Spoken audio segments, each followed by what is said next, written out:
प्रकाशित वाक्य अध्याय 1। यीशु मसीह का प्रकाशित वाक्य जो उससे परमेश्वर ने इसलिए दिया कि अपने दासों को वे बातें जिनका शीघ्र होना अवश्य है दिखाए। और उसने अपने स्वर्गदूत को भेजकर उसके द्वारा अपने दास यूहन्ना को बताया, जिसने परमेश्वर के वचन और यीशु मसीह की गवाही अर्थात जो कुछ उसने देखा था उसकी गवाही दी।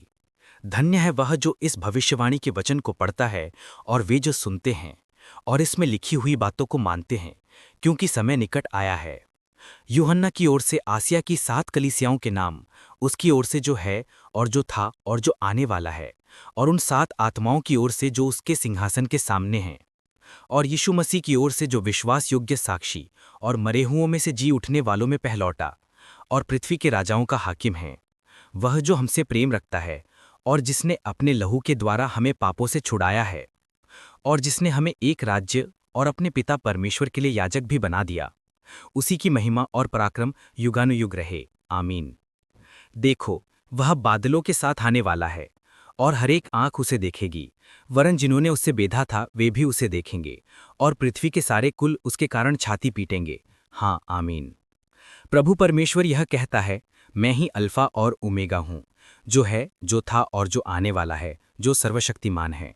मैं यूहन्ना, जो तुम्हारा भाई और यीशु के क्लेश, राज्य और धीरज में तुम्हारा सहभागी हूँ, परमेश्वर के वचन और यीशु की गवाही के कारण पतमुस नाम टापू में था।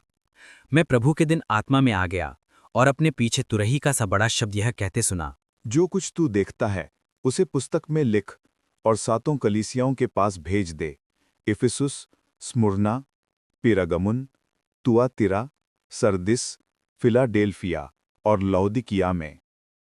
मैंने उसको देखने के लिए जो मुझसे बोल रहा था अपना मुख फेरा, और पीछे घूमकर मैंने सोने की 7 दिवटें देखीं, और उन दिवटों के बीच में मनुष्य के पुत्र सरीखा एक पुरुष को देखा, जो पांवों तक का वस्त्र पहने और छाती पर सुनहला पटुका बांधे हुए था।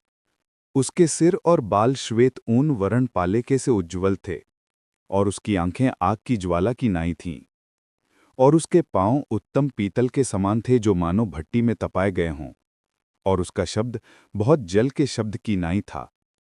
वो अपने दाहिने हाथ में 7 तारे लिए हुए था, और उसके मुख से चोखी 2धारी तलवार निकलती थी, और उसका मुंह ऐसा प्रज्वलित था जैसा सूर्य कड़ी धूप के समय चमकता है। जब मैंने उसे देखा तो उसके पैरों पर मुर्दा सा गिर पड़ा, और उसने मुझ पर अपना दाहिना हाथ रखकर कहा, मत डर, मैं प्रथम और अंतिम हूँ। मैं मर गया था, और अब देख, मैं युगानुयुग जीवता हूँ, और मृत्यु और अधोलोक की कुंजियां मेरे ही पास हैं। इसलिए जो बातें तूने देखी हैं और जो बातें हो रही हैं और जो इसके बाद होने वाली हैं, उन सब को लिख ले। उन 7 तारों का भेद जिन्हें तूने मेरे दाहिने हाथ में देखा था, और उन 7 सोने की दीवटों का भेद ये है, वे 7 तारे 7 कलीसियाओं के दूत हैं, और वे 7 दिवटें 7 कलीसियां हैं।